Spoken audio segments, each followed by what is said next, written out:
Breaking news చూస్తున్నాం. దేశంలో Israel దాడిపై దోహాకి సంబంధించి ఇజ్రాయెల్ దాడిపై అరబ్ ఇస్లాం దేశాలు సీరియస్ అవుతున్నాయి. ఇజ్రాయెల్ రక్త దాహాన్ని అడ్డుకుంటామంటూ హెచ్చరికలు జారీ చేస్తున్నాయి.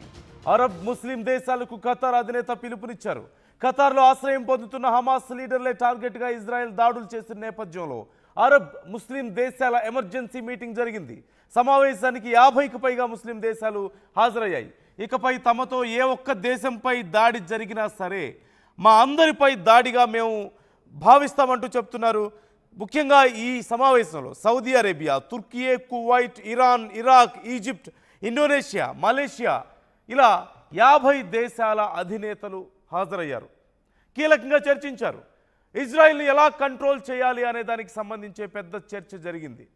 ఈ నేపథ్యంలో ఖచ్చితంగా నెక్స్ట్ టైం నుంచి తమ మీద ఇప్పుడు సమావేశమైనటువంటి ఈ 50కి పైగా దేశాలు, ఇస్లామిక్ కంట్రీస్ మోస్ట్లీ, వీటన్నిటిలో ఏ ఒక్క దేశం మీద దాడి జరిగినా తామందరి మీద జరిగినట్లుగా మేము భావిస్తామని చెప్తున్నారు.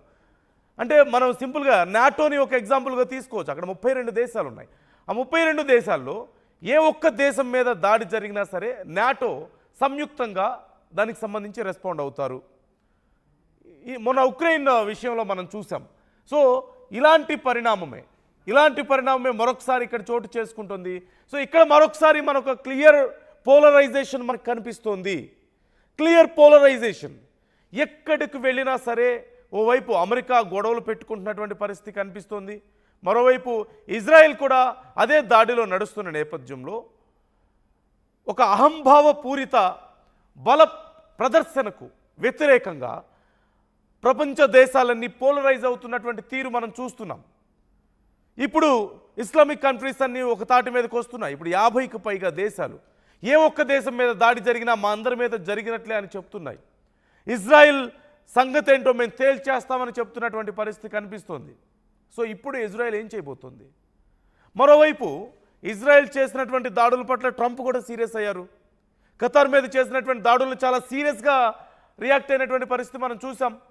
నా మిత్రదేశం మీద నువ్వు ఎలా దాడి చేస్తావని, నువ్వు అర్జెంటుగా దాడులు ఆపకపోతే నేను సీరియస్ యాక్షన్ తీసుకోవాల్సి వస్తుంది, సీరియస్ అవ్వాల్సి వస్తుంది అంటూ ట్రంప్ మాట్లాడినటువంటి మాటలు మనం చూసాం.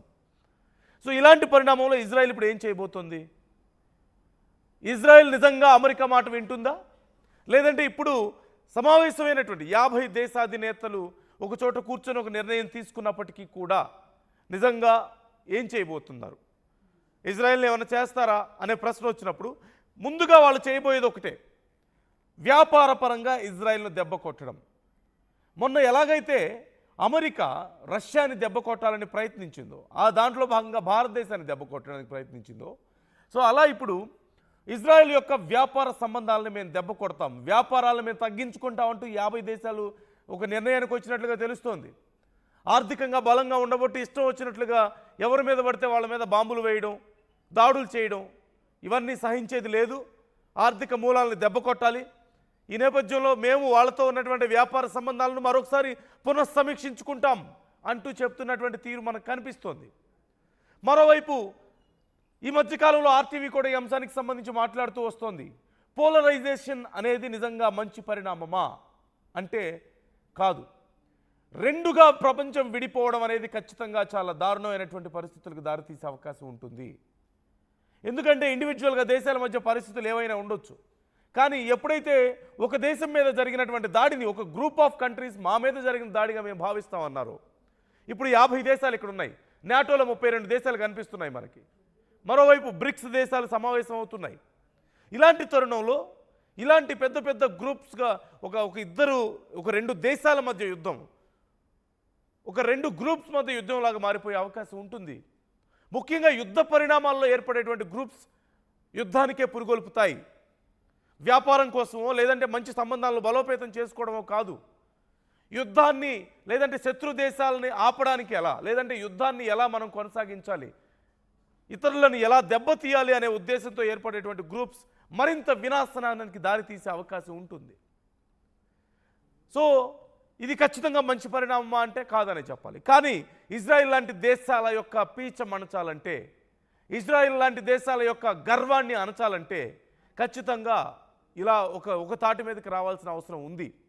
మొన్న ఎలాగైతే అమెరికా విషయంలో భారత్ వ్యవహరించిందో, అప్పటి వరకు మిత్రదేశంగా భావించినటువంటి భారత్ను అమెరికా దెబ్బతీసి ఒక రకంగా వెన్నుపోటు పొడిచిన నేపథ్యంలో, నమ్మక ద్రోహం చేసిన నేపథ్యంలో భారత్ ఎలాగైతే ఏవైతే అమెరికా శత్రు దేశాలంటూ భావిస్తుందో, తమకు పోటీగా భావిస్తుందో రష్యా, చైనా లాంటి దేశాలను, అలాంటి దేశాలను ఒక చోటుకు చేర్చి ప్రపంచ దేశాలు సైతం భారత్ వైపు చూసేలా చేసినటువంటి ఘనత ఖచ్చితంగా భారతదేశానికి దక్కుతుంది.